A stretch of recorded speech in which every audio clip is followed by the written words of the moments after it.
Paz, paz mi gente, les habla el Zulu King Che Guerrero desde la meca de la Universal Zulu Nation en Colombia. Hoy vamos a hablar de la segunda parte de este ciclo de conferencias. Vamos a hablar de la segunda parte del génesis o de la génesis del quinto elemento del hip hop. Hoy vamos a hacer un elogio a la contracultura. Es una década muy importante que va a sentar las bases de lo que va a terminar en el Bronx de los 70s. La vez pasada hablamos de la lucha panafricanista, de la lucha por los derechos civiles.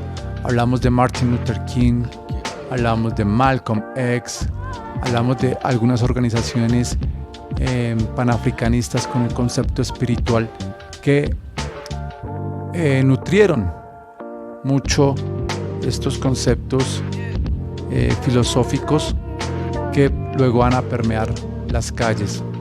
Hoy vamos a continuar con este ejercicio de la contracultura porque todo esto se viene desarrollando en ese momento epocal que se llamó así la contracultura.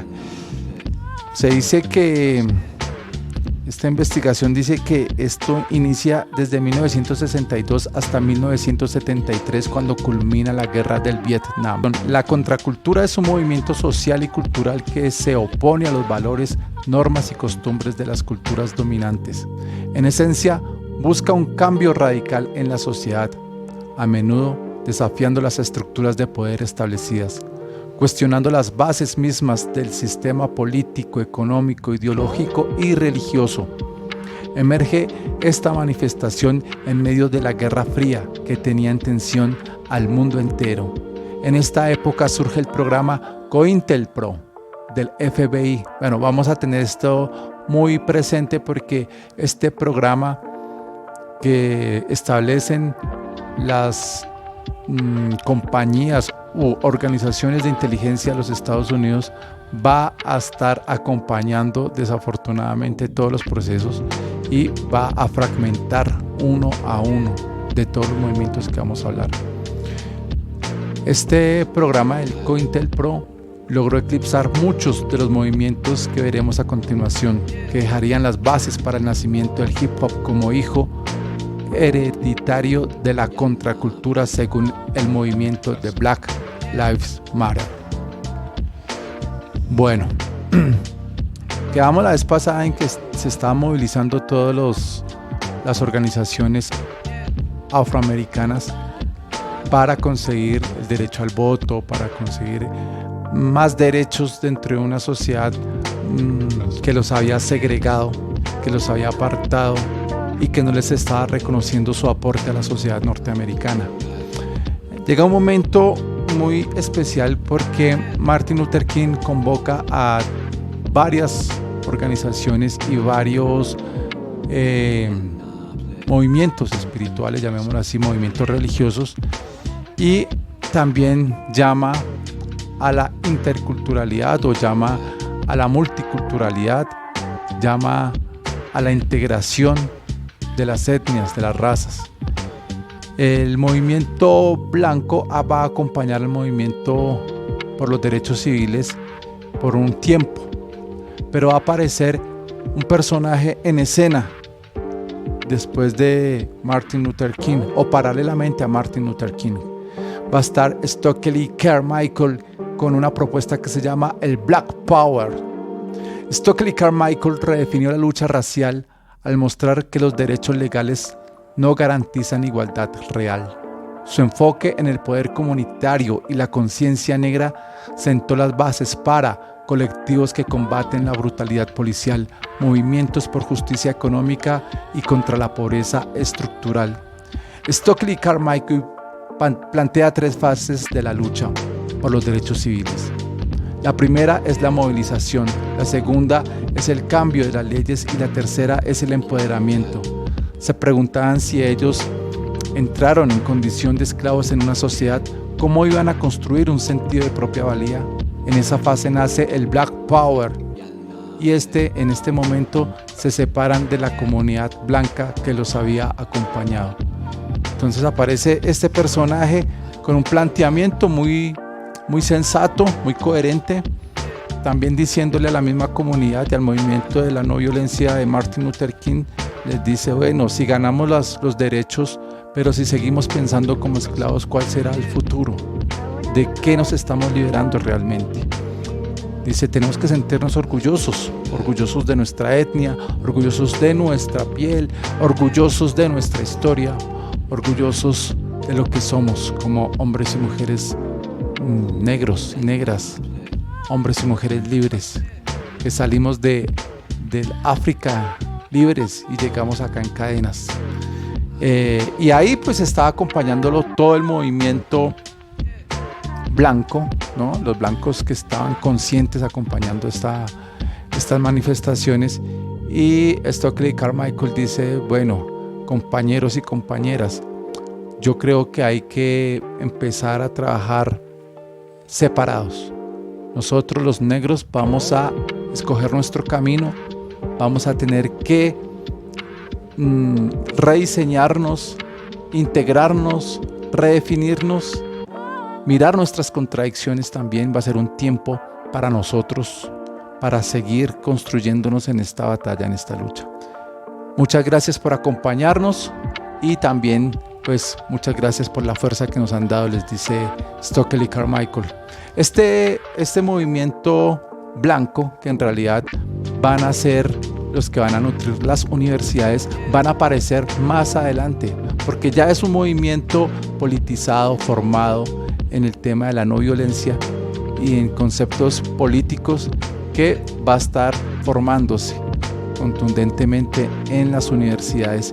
Luego va a haber un espacio en esta época de la contracultura donde van a salir estos estudiantes que nacen de la defensa por los derechos civiles, que acompañaron a Martin Luther King. Van a salir con una propuesta. Esto lo veremos más adelante. Bueno, aquí vamos a ver que también el Black Power fue un símbolo que acompañó el soul, la música soul y el rock.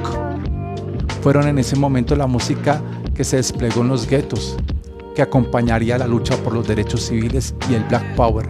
Más adelante veremos cómo el funk, permeado del espíritu del Black Power, se va a tomar los suburbios en la era de las pandillas. Y aquí tenemos la icónica foto de los dos atletas afroamericanos que levantaron su puño en apoyo al Black Power en las Olimpiadas de 1968 en México, que pues les costó,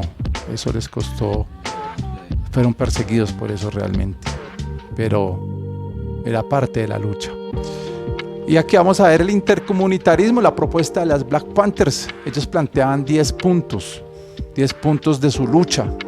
Esto fue muy interesante, porque así como asumen el Black Power, toda una postura de vida, toda la historia que ellos traen detrás, dejarse crecer el cabello afro, salir a marchar con un swing diferente a como lo hacían los ejércitos blancos.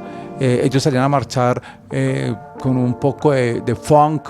En sus marchas eran muy llamativas, chaquetas negras, sus boinas negras también, muy inspiradas también en todo este tema de la militancia, ¿no? Los 10 puntos que proponían las Black Panthers fueron: queremos libertad, queremos poder para determinar el destino de nuestras comunidades negras y oprimidas, queremos pleno empleo para nuestro pueblo, queremos el fin del robo por parte de los capitalistas, queremos viviendas dignas, queremos una educación para nuestra gente, queremos que todos los hombres negros estén exentos del servicio militar. El 7º punto decía: queremos el fin inmediato de la brutalidad policial. El 8º, queremos el fin inmediato de todas las guerras de agresión. Esto va a ser muy importante, ese 8º punto, porque va a ser un punto de cohesión y de convergencia con otras organizaciones más adelante. El 9º punto decía: queremos la libertad de todas las personas negras, pobres y oprimidas que se encuentran actualmente recluidas en prisiones y en cárceles federales, estatales, de condado, municipales y militares de Estados Unidos. El 10º punto decía: queremos tierra, pan, vivienda, educación, ropa, justicia, paz y el control comunitario de la tecnología moderna.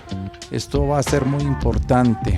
Decía uno de sus líderes, Whippy Newton, abro comillas, nuestra lucha está enfocada en dos sentidos: la supervivencia del pueblo negro y la liberación de todos los oprimidos. Su fusión del poder negro, del Black Power, del socialismo y la solidaridad global sigue inspirando la lucha contra el racismo como sistema interconectado con la lucha de clases. Óiganlo bien, esto va a ser muy importante para lo que se va a dar más adelante entrando en los 70s, porque bueno, todas estas organizaciones que vamos a mencionar van a estar luchando por aparte, pero van a tener un punto de cohesión. Aquí van a aparecer en escena otros grandes, otros gigantes que aún subsisten en los Estados Unidos, y son los Young Lords, liderados por José Chacha Jiménez, que murió en el 2024, falleció finales del 2024, principios del 2025, no recuerdo bien, pero falleció hace poco. Ellos tenían unas posturas también de lucha. Yo tengo en mi canal de YouTube, también tenemos una conferencia, unas entrevistas con dos de los miembros de los Young Lords de la nueva generación, que nos hablan de la esencia del hip hop y nos hablan de la lucha que continúa. Ellos son boricuas y ellos van a estar luchando desde los 50s, 60s hasta nuestros días por la liberación de Puerto Rico y por la dignidad de los pueblos latinos, afrocubanos, centroamericanos. Vamos a ver acá que una de sus primeras razones de lucha fue contra el racismo y la brutalidad policial, muy inspirados por las Panteras Negras. Luchan por el servicio básico y dignidad urbana. Luchan contra el desplazamiento y exigían viviendas asequibles, logrando que la institución destinara $600,000 a proyectos de vivienda popular. Hicieron esa presión a nivel gubernamental, en donde lograron conseguir ese dinero para generar lo que llamaban los projects. Otra de sus banderas de lucha era que luchaban por la independencia de Puerto Rico y el antiimperialismo. Bueno, muy conectado con el octavo punto de las Panteras Negras. Y aquí es donde se solidarizaron con movimientos anticoloniales como Cuba, Vietnam y África, vinculando el racismo local con el imperialismo estadounidense. También lucharon por justicia económica y socialismo, programas de apoyo mutuo, implementaron iniciativas como desayunos gratuitos para niños en guarderías, y también trabajaron por recolectar ropa para época de invierno. Acá tenemos, dentro de esta organización de los Young Lords, van a ser una agrupación que van a ser los Lat Poets. Es una fusión entre afro, boricuas y afroamericanos, en donde va a surgir este grupo. Este grupo va a ser las bases, va a ser quien va a sentar las bases de la música rap, en especial del MC, de la literatura, de la lírica. Uno de sus protagonistas va a ser Felipe Luciano, que es un boricua que está establecido en el Bronx, en Nueva York, y desde ahí va a empezar a generar la lucha con los Young Lords, y luego va a hacer el aporte a la música, a la literatura, a la poesía, al spoken word con los Lat Poets, obviamente pues a la música rap, ¿no? Hace todo su aporte. Esta parte es muy interesante, y vea cómo van apareciendo personajes que van nutriendo y que van siendo icónicos dentro de la cultura hip hop. Bueno, ellos también luchaban por educación y una cultura liberadora. Óigase bien, porque este concepto de cultura liberadora va a ser muy importante cuando hablemos de Sudamérica o América Latina. Van a aparecer también en escena simultáneamente. Estas organizaciones van a empezar a emerger desde el asfalto. Van a aparecer otros gigantes que se van a llamar las Boinas Marrón.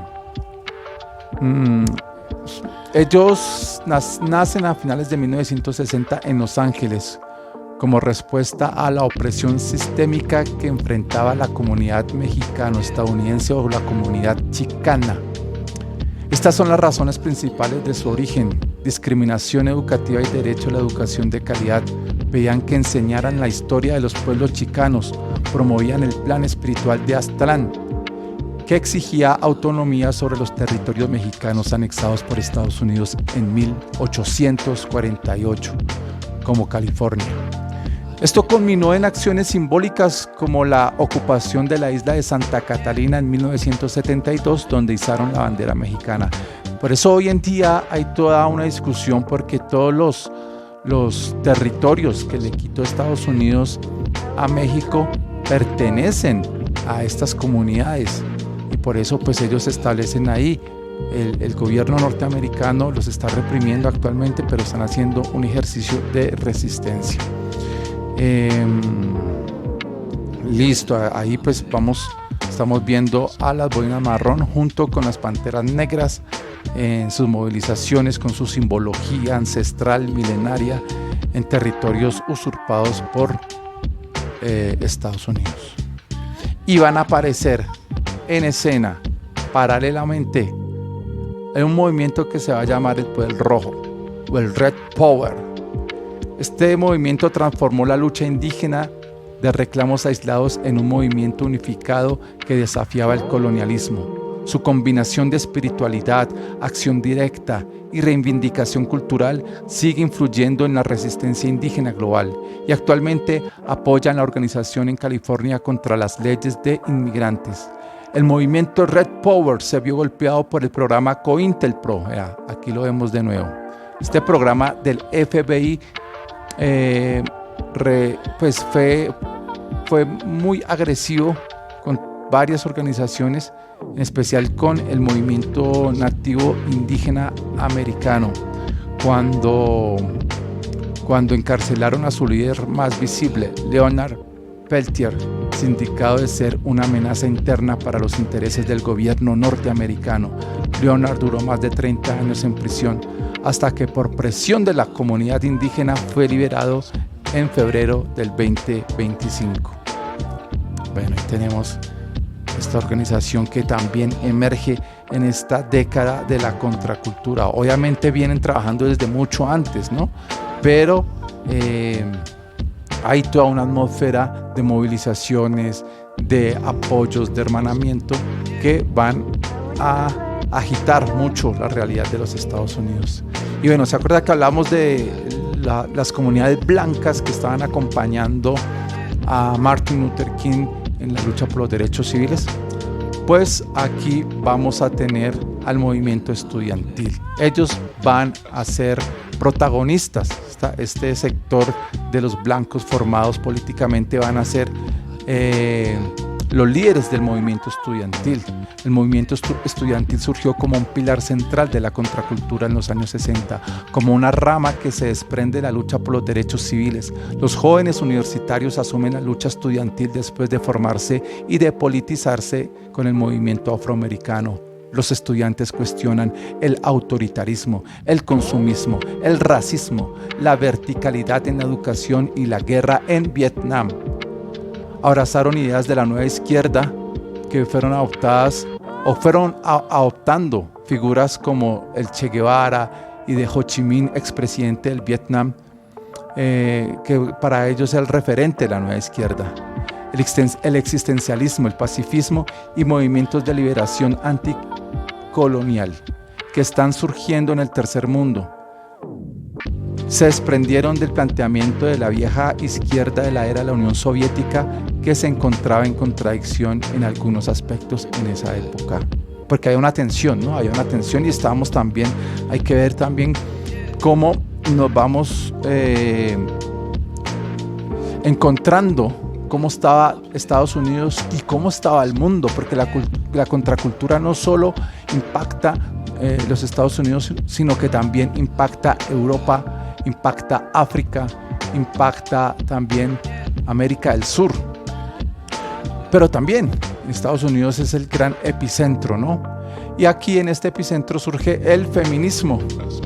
Es el auge de la contracultura, los colectivos feministas lograron transformar cosas en 10 años que en 2000 años no habían sido cambiadas, tomando el derecho a decidir por ellas mismas y hacer visible la cultura patriarcal como la superestructura que sostiene el capitalismo y que debe ser abolida. Ahí va a aparecer en escena Angela Davis, Betty Friedman y todas las movilizaciones y exigencias de las mujeres, también reclamando en algunas partes del mundo el derecho al voto. Surge también de la mano prácticamente todos estos movimientos, va a surgir el movimiento hippie. El movimiento hippie adopta la lucha de la no violencia que emprendió Gandhi y el reverendo Martin Luther King. La no violencia consiste en no derrotar al enemigo, sino en avergonzarlo ante su propia barbaridad. Los ataques no son contra las personas, es contra las creencias, porque las personas hacen parte de un sistema de creencias. Si mi causa es justa, los métodos que yo utilice deben ser acordes a la justicia. La búsqueda de la paz no debe buscar el aniquilamiento del otro, porque estaría reproduciendo al sistema que yo pretendo transformar. Bueno, este era el planteamiento fuerte, directo del movimiento hippie. Aquí en este movimiento existe una pregunta existencial a donde los va a llevar a una búsqueda del conocimiento, fíjese bien, del conocimiento, cuestionando el sistema, en donde los lleva a buscar respuestas en la filosofía de la India, en el taoísmo, en las comunidades indígenas, en el contacto con las medicinas milenarias y en las plantas alucinógenas que van a ser un codificador para buscar otras realidades a través del peyote, del LSD y de la ayahuasca, entre otros. Los hippies buscan expandir la conciencia porque descubren que el ser humano no habita solo una realidad. De ahí nace el pensamiento ecológico y la necesidad de conocer la medicina alternativa a partir de plantas naturales, de la práctica del yoga, del tai chi, del reiki y del pensamiento místico. El programa COINTELPRO del FBI logró desprestigiar el movimiento hippie para quitarle toda credibilidad. El capitalismo luego toma los contenidos, vació esos contenidos y luego vendió las formas y los símbolos para luego comercializarlos. El capitalismo convierte en consumo la crítica. De esa manera lograron desmantelar el movimiento. Hippie viene de hip, óigase bien, porque el movimiento hippie va a traer algo muy importante, va a dar una riqueza importante para la construcción de la cultura hip hop. Hippie viene de la palabra hip, ¿cierto? Que su etimología viene de la palabra africana conocimiento, por eso ellos buscaban también, estaban en el camino del conocimiento, muy ligados con lo que proponían los dioses y las tierras, o el 5%. Bueno, esto nos lo dice el gospel del hip hop. El lema del hippismo para esa época de los 60 fue paz y amor, ¿no? Vivir en amor y paz. Esa mirada utópica de la vida va a aportar para los principios éticos del hip hop cuando las apuestas pacifistas de Benji Meléndez y de Afrika Bambaataa se evidencian en la era de las pandillas en el Bronx. Vea qué bonito es esto, que no está en ningún lado. La importancia del movimiento hippie, que hace un gran aporte a las bases éticas del movimiento hip hop. Esto lo vamos a ver más adelante, ya cuando culminemos esta conferencia. Y bueno, aquí vamos a abrirnos un poco hacia el mundo. También está surgiendo África. África está en un momento de lucha por su libertad, una lucha por la descolonización de sus tierras. Y entonces aquí van a aparecer varios países que van a agitar, varios líderes. También va a estar la Cuba de Centroamérica presente. Los países africanos en la era de la contracultura también iniciaron sus luchas anticoloniales. Algunas de estas luchas fueron apoyadas por Fidel Castro. Los países que recibieron apoyo cubano en ese periodo incluyen a Angola, Mozambique, Guinea Ecuatorial. Además, Cuba envió tropas y personal médico a Angola para ayudar a la MPLA, que era el Movimiento Popular por la Liberación de Angola. También hubo apoyo a la República Democrática del Congo, a Argelia, durante la Guerra de Independencia. Por esta razón, el movimiento panafricanista siempre defendió a Cuba cuando fue atacada por el infame bloqueo económico que impuso los Estados Unidos, que implosionó a la isla negándoles el derecho al desarrollo y a comerciar con otros países, que ese bloqueo subsiste hasta nuestros días. Bueno, y aquí en África también, África nos va a dar grandes literatos, grandes artistas. África va a nutrir, siempre nutrió, desde el principio, desde la era de la esclavitud, nutrió a América, obviamente al hip hop, pero también nos dio a literatos anticoloniales como Frantz Fanon, Los Condenados de la Tierra, que era su texto, que debe ser leído por todo miembro del Zulu Nation que esté enfocado en el quinto elemento. Se los recomiendo. También nos va a dar al padre de la revolución árabe, a África del Norte, a Gamal Abdel Nasser. Era el expresidente de Egipto. Nos va a dar a Lumumba y nos va a dar a un guerrero, Tomás Sankara, que era el Che Guevara de África. Y bueno, esto está pasando en África. Y bueno, por eso es que hay mucha relación y mucho hermanamiento entre las comunidades afroamericanas también con Cuba. Cuba dice que ellos saldaron la deuda histórica que tenían con el pueblo africano, ayudándolos en su lucha libertaria. También Cuba va a dar apoyo a Assata Shakur, le va a dar asilo político a la madrina de Tupac Shakur. Ella va a ser un puente de tensión entre Estados Unidos y Cuba, tanto así que la van a catalogar como enemigo público de los Estados Unidos. Y bueno, eso fue una tensión fuerte, hasta el Papa tuvo que intervenir ahí, reclamándole a Fidel Castro pues que regresara a Assata Shakur. Y de ahí salió una campaña que decía fuera las manos de Assata, no toquen a Assata. Bueno, fue una campaña muy interesante. Bueno, veamos cómo es que todo esto se está desarrollando en este ámbito de tensiones políticas, ideológicas en el mundo. Ese es el tiempo de la contracultura. También Europa está en el Mayo francés, ¿no? Los estudiantes salen a manifestarse, a marchar, a oponerse contra el pensamiento único. Y bueno, ahí están surgiendo insurrecciones en todo el mundo. También tenemos a la Revolución China con la Revolución Cultural. Acá vamos a ver un enlace muy importante, este puente de enlace entre la China maoísta, la China de Mao Zedong y las Black Panthers. ¿Por qué? Porque las Panteras Negras van a llevar muchas de sus tesis basados en el libro rojo de Mao Zedong. Y bueno, esto se va a desarrollar pues en esta época, en esta década. Ahí va a estar protagonizando también un Pantera Negra que está actualmente preso, Mumia Abu Jamal, que todavía se sigue reclamando su libertad por los movimientos afroamericanos.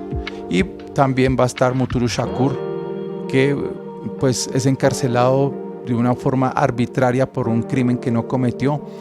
Él sale de prisión después de 30 años, que él es el padrastro de Tupac Shakur. Él sale de prisión y fallece a los 6-8 meses de estar en libertad. Pero son estos personajes que van creando este puente y van generando esas tensiones y van generando también oportunidades y planteamientos, porque Mutulu Shakur va a acompañar a Tupac Shakur desde la cárcel para crear el código Thug Life, que lo va a abanderar Tupac Shakur para unificar las pandillas en Los Ángeles, a los Bloods y a los Crips. Y bueno, eso va a ser muy interesante. Después vamos a hacer un capítulo en torno a estos personajes. Y bueno, ahí está, ¿sí? El mundo, un mundo interconectado. Y también América Latina, Centroamérica va a tener su protagonismo. Pues obviamente Cuba como el puente entre las luchas sociales del norte del Caribe, África y el sur de América. La apuesta de los pueblos indígenas y de los pueblos afros en una necesidad de encontrarnos y narrarnos para reconectar con nuestras propias epistemologías ancestrales, que más adelante van a ser materia prima para los debates y la producción de conocimientos. Óigase bien, que estos conocimientos nutrirán las lecciones infinitas de los hip hopas enfocados en levantar la bandera del quinto elemento del hip hop. Eso lo vamos a ver más adelante, pero es Cuba muy importante como un bastión de resistencia en la época de la contracultura. Además, porque América Latina se está preguntando quiénes somos, y van a surgir las filosofías. Así como en el norte surge el Black Power, acá va a surgir una filosofía muy importante que es la filosofía de la liberación, con una teología de la liberación, con un proyecto milenario también que es el Sumak Kawsay o el buen vivir, y esto va a estar muy permeado o va a estar permeando a las futuras generaciones que van a asumir las luchas de los 90s en adelante, y donde aparece el hip hop en Latinoamérica. Pero bueno, eso también lo vamos a ver más adelante, pero ya como la importancia de Cuba es vital para lo que está pasando en el mundo en la época de la contracultura y para lo que se viene, porque el quinto elemento no solo es historia, también es futuro, es presente y de futuro, es también proponernos el futuro. Y bueno, ahí está. Y también tenemos la pedagogía de la liberación y la entrega del amor al prójimo como una apuesta espiritual y política desde los pueblos del sur. Esto es muy bonito y esto es lo que vamos a estar nutriéndonos más adelante en las futuras conferencias para que encontremos estos puntos dialógicos y encontremos puntos en común de la importancia de generar pensamiento crítico y de generar un mundo en donde quepan muchos mundos. Y bueno, todos estos movimientos, tanto en Norteamérica, Centroamérica, Suramérica, Europa, África y Europa del Este, se van a encontrar en un punto de convergencia, que es parar la guerra de Vietnam. Entonces surge aquí el movimiento antiguerra, donde todos estos movimientos, todas estas organizaciones van a empezar a tener un punto de convergencia. Tanto así que surgen los primeros objetores de conciencia. Bueno, ya creo que existían, ¿no? Desde mucho antes. Pero aquí políticamente empiezan a hacer su apuesta. Entonces los hippies se niegan a prestar servicio militar y se van por allá para San Francisco, luego cogen para Canadá y bueno, hacen lo que llaman las comunas, donde vivían de una forma muy tribal los hippies y los movimientos chicanos también hacen su resistencia, y también pues el movimiento panafricanista va a estar presente. Aquí vamos a tener un protagonista muy importante que es miembro de la Nación del Islam y es Muhammad Ali, porque Estados Unidos llama a todo el mundo a filas para ir a pelear a Vietnam. Muhammad Ali les dice: los blancos han utilizado a los negros para robarles las tierras a los hombres rojos en América. Ahora, los blancos pretenden que los hombres negros vayamos a Vietnam a matar a los amarillos. ¿Por qué razón debo atacar a un amarillo si ningún vietnamita me ha llamado niga? ¿Qué postura la de Muhammad Ali? A él le quitan el cinturón de campeón. Por el hecho de negarse o rehusarse a prestar servicio militar, va a entrar a prisión. Y él en prisión pues sigue entrenando, pero su apuesta fue objetar contra la guerra del Vietnam.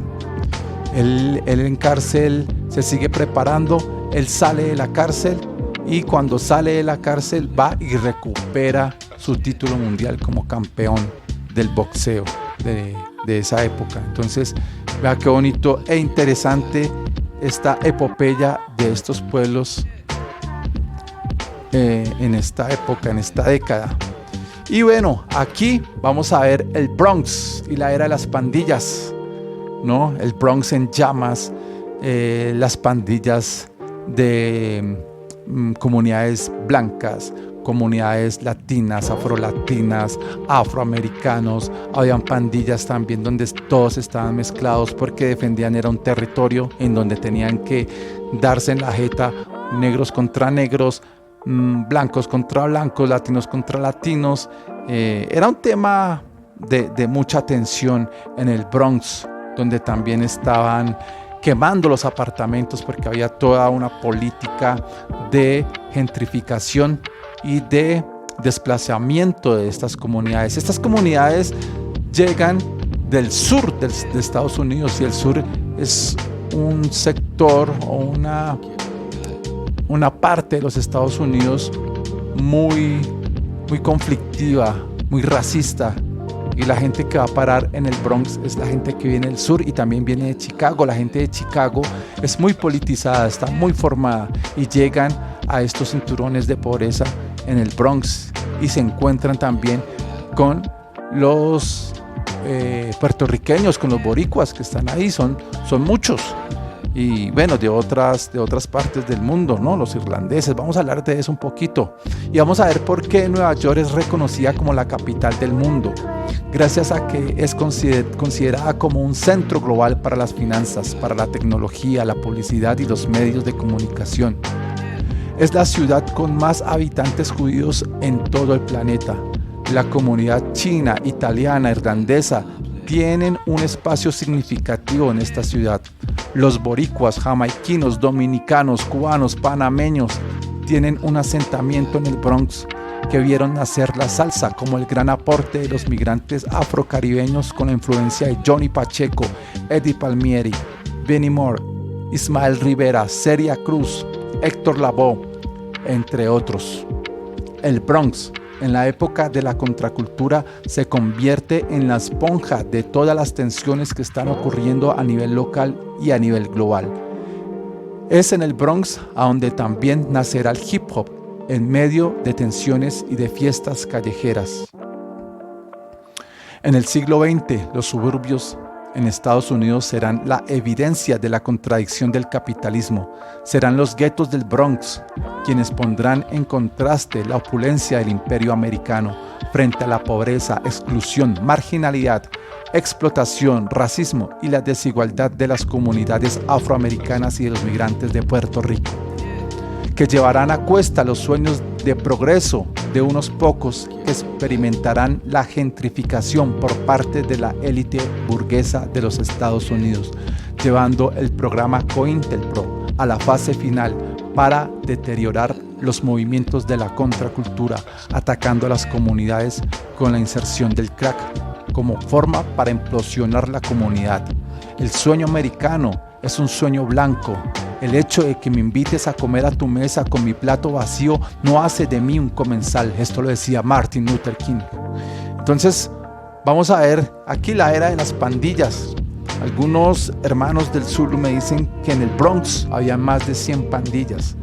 Y números grandes, ¿no? No eran pandillas de 20 personas, eran pandillas de 500, 600 personas o mucho más.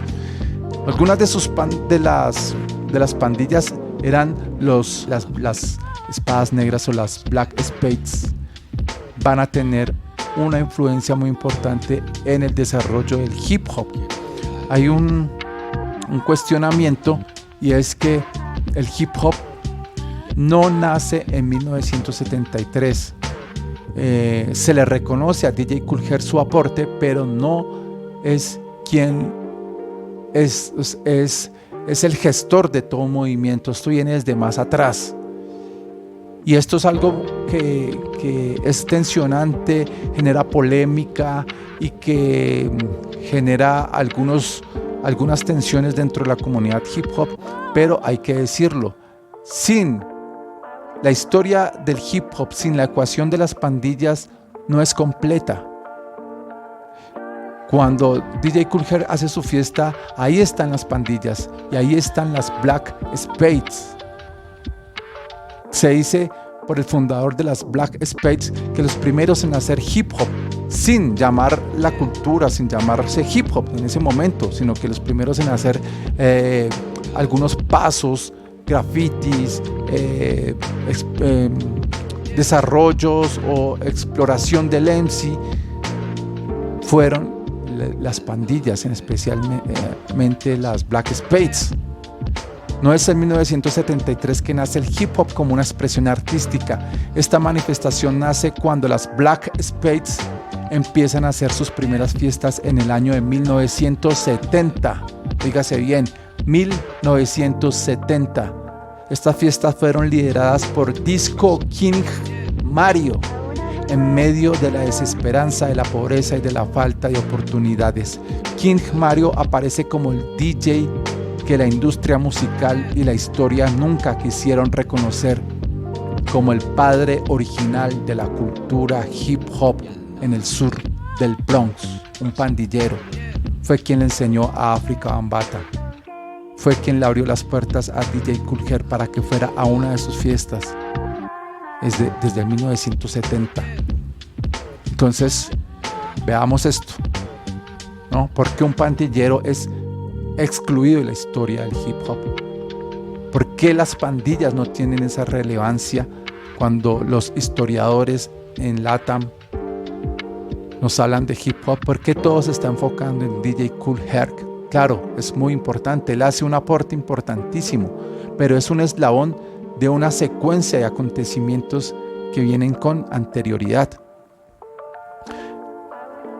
Para Zulu Nation, o sea, desde la postura de las pandillas, y esto tiene que ver un poco más con el legado histórico de Disco King Mario, el hip hop tiene más de 50 años, mucho más. Las Black Spades nacen en el 68, cuando el programa COINTELPRO empezó a darles piso a las Panteras Negras. Y es en el Bronx donde se refugian las Black Panthers y los Young Lords, y hay toda una comunión. Es en el Bronx donde Malcolm X hace sus prédicas y su ejercicio de conciencia política y racial. Es en el Bronx donde confluye todo esto. Es en el Bronx donde está el calentado y se están desarrollando estas grandes contradicciones en un imperio que nos vende el capitalismo como la panacea, y un tercer mundo que se está desarrollando y se está desenvolviendo en estos cinturones de miseria que son los suburbios. Entonces, veamos esto con claridad. Y ahí mismo en el Bronx, a partir de estos diálogos que hay entre las Panteras Negras, con todo su legado que ya hablábamos, de todo lo que nutrió el momento de la contracultura, aparece también los Young Lords, y estos movimientos van a permear a Benjamin Meléndez. Fue un pandillero de los Ghetto Brothers y revolucionario que transformó la violencia en arte. Su filosofía: la música cubre el vacío entre la sociedad y las minorías, decía Benji.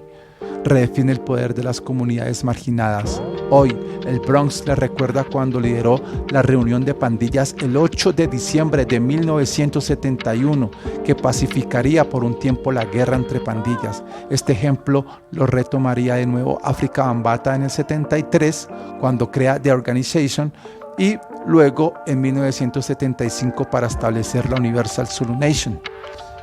Bueno, a partir de que a Afrika Bambaataa le matan un parcero, pues él hace un llamado a la paz y desde ahí empieza a trabajar por la paz, ¿no?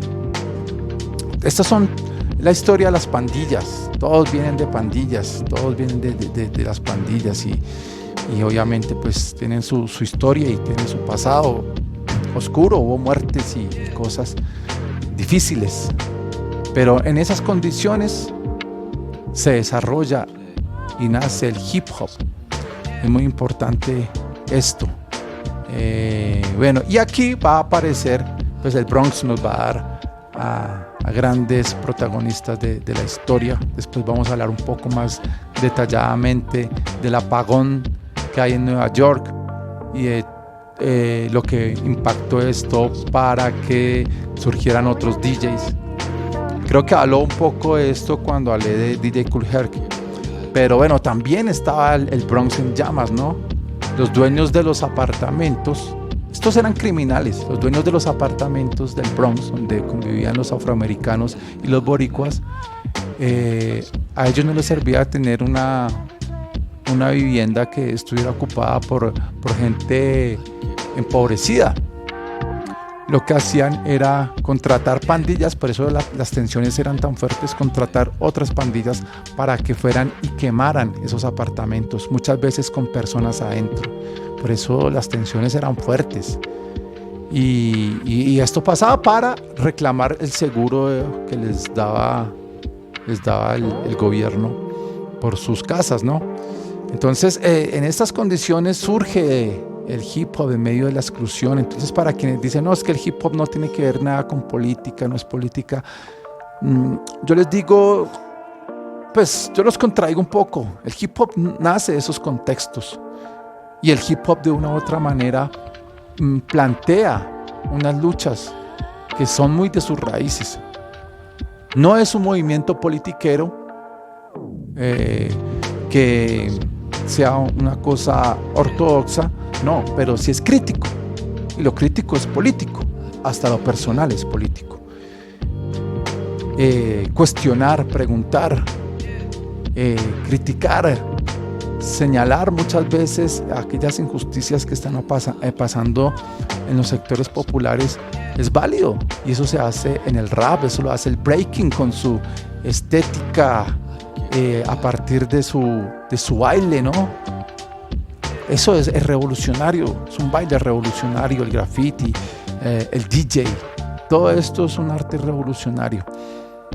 Claro, y hay pensamientos, y hay horizontes, y hay tensiones también, pero eso es lo importante. El hip hop nos permite dialogar y relatar nuestra historia, relatar la vida. Y bueno, después vamos a hablar de este concepto un poco más a profundidad frente a lo que plantea KRS-One en el gospel del hip hop. Vamos a hablar más de eso, pero bueno, esto es algo ahí que queda en el tintero. Y bueno, ¿se acuerdan de los hippies? Que hablamos de los hippies, que los hippies en la época de los hippies, o el lema de ellos era paz y amor, vivir todo en paz y amor. Pues aquí ellos nos van a dar esa dos de las virtudes, digámoslo así, o principios éticos para las bases del hip hop. ¿Cuáles son las bases del hip hop? Son 4: paz, amor, ¿sí? Véanlo, paz y amor, el aporte del movimiento hippie, unidad y sana diversión o respeto. Son los 4 principios del hip hop, y la influencia del movimiento hippie va a estar ahí presente, y esto lo va a asumir con honor, y la tarea la va a desarrollar la Zulu Nation. Bueno, hasta aquí dejo este conversatorio, esta conferencia. Espero les guste, hagan sus comentarios, siempre propositivos, positivos, porque somos una cultura en evolución. Los dejo y nos vemos en la próxima conferencia. Muchas gracias, mi gente. Se despide el Zulu King Che Guerrero, y hasta la victoria siempre. Paz.